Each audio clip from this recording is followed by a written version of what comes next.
chance in another place. So we're going to give you a little bit of Torah in the middle of your Torah. And it definitely is Torah because it starts with some advice that my mom gave me. I didn't listen to my mom when it came to relationship advice the vast majority of the time. She didn't bother to give me much advice, to be fair. I think she knew I would never listen to her, which is true. But there's one thing she did tell me. Post-marriage, she gave me one piece of advice. And this is what it was. She said, sometimes you gotta go to bed angry. Sometimes you gotta go to bed angry. It's weird because that's not the usual way that line goes, right? Because usually it's, sometimes you gotta go to bed angry. Just go, the opposite. Don't go to bed angry, make sure you stay up. Hash it out with the person that you're with, right? Don't go to bed angry, just make sure you talk about it. If you have any grievances, if you're mad, you should talk to the person. Don't go to bed angry, just talk it out with them, hash it out. But I think the Torah might agree with my mom that sometimes you have to go to bed mad. Because you read in the Torah, right now, we're retelling stories. Specifically, the one I want to think about is the golden calf story. Now, Moses is telling the story of the golden calf again. Great. Moses says, oh, there's a golden calf. God was really mad at the people. Yes, true. Moses says, yes, and during the golden calf thing, God was really angry, really, really mad at Aaron. At Aaron? Really? Flip back in your scroll, and you'll see that actually it never says that. Never says that God was angry at Aaron. Which is weird, right? Because you'd think that God would be. Who made the golden calf? Aaron, thank you. So there wouldn't be a golden calf to worship if there wasn't for Aaron. Who was supposed to be in charge? Aaron, thank you, Ms. Askowitz.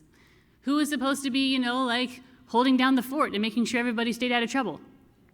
And who got everybody into the biggest mess of trouble? Aaron. So if you're going to be mad at somebody, God, I would understand being mad at Aaron. But you wouldn't know it at the time. When you actually read the original incident, it never says once that God was angry at Aaron. Doesn't say it. I think that God went to bed angry, figuratively speaking. Instead of hashing it out and yelling at Aaron and reaming him out and saying, I can't believe you, I'm so mad, God slept on it. Put that feeling aside. Now, we all know the golden calf thing was taken care of. People who were punished. It was important. Everything worked out the way it's supposed to work out. But God never once told Aaron how incredibly mad he had made God. How apparently God was so angry that Aaron was almost destroyed. That's really angry. I think God is aware of that divine temper. We know God has a temper because it comes up other places of the Torah. And instead of reaming Aaron out and yelling at him and maybe doing something that God would regret, and we know God regrets stuff because it says it in the Torah. Instead of all of that, God went to bed angry, so to speak.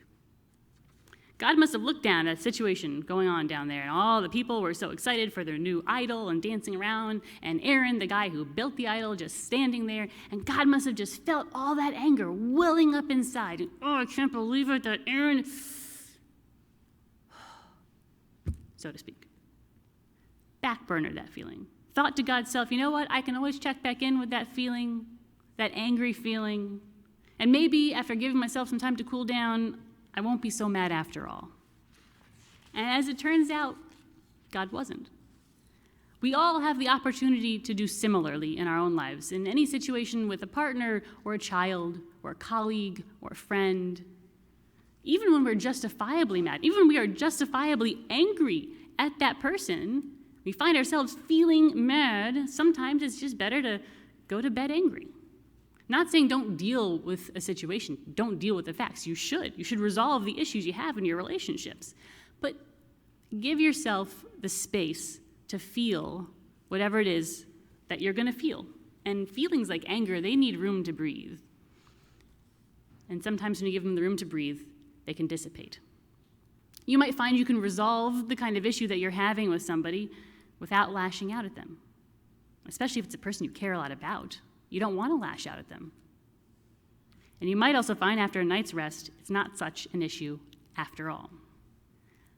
As of next week, I will have been married for 7 years, and this is still the best advice I think I've ever gotten in regards to marriage. I did not know when I got married that apparently there is a correct and an incorrect way to load a dishwasher. There is. I did not know this. My husband, he knew this, that there is a correct way to do it. And I'm seeing some nods, so some of you guys know also that there's a correct way to load a dishwasher. Well, lucky you. Early on in our marriage, I would load the dishwasher incorrectly, and he would see that it is done wrong, and he would fix it, and then he would tell me that it was not done correctly. Now, if it was at the end of the day, when you're already done, and you're just over it, and you're tired, it's not the time to discuss these things, because he would already be short-tempered. He'd look down and I can't believe you didn't do it. What? And I would not be in the mood at the end of my long day to listen to that. So it wasn't a really good situation. We learned that sometimes for some things, like dishwashers and other issues, it's best just to go to sleep, just to sleep on it. And in the morning, when you have more energy and more patience, it's a lot easier to say, you know what, if you do this thing with the bowls better, then it actually does it, And I can listen to that a lot easier after I've had a night's sleep. Or you can just fix the dishwasher his dang self. But you don't have to be married to know that at the end of a long day, none of us are our best selves. You're physically tired, you are mentally drained, you are emotionally testy. And the end of the day is not the best time to pick a fight, even though it always feels like it is at the time. Little things that during the day are easy to let go of, like dishwashers, they feel really big and really important. Maybe it's because we're out of patience. Whether it's God or us, getting a good night's sleep, recharging our worn-out batteries means in the morning you're going to be able to problem solve any kind of issue you're having, whether it's a big one or whether it's a small one. And if it's a really small one in the morning, it's a lot easier to let go of in the first place. May we all find ourselves without any reason ever to be angry at those we love. But if we do, may we sometimes see the wisdom in going to bed angry. Shabbat Shalom.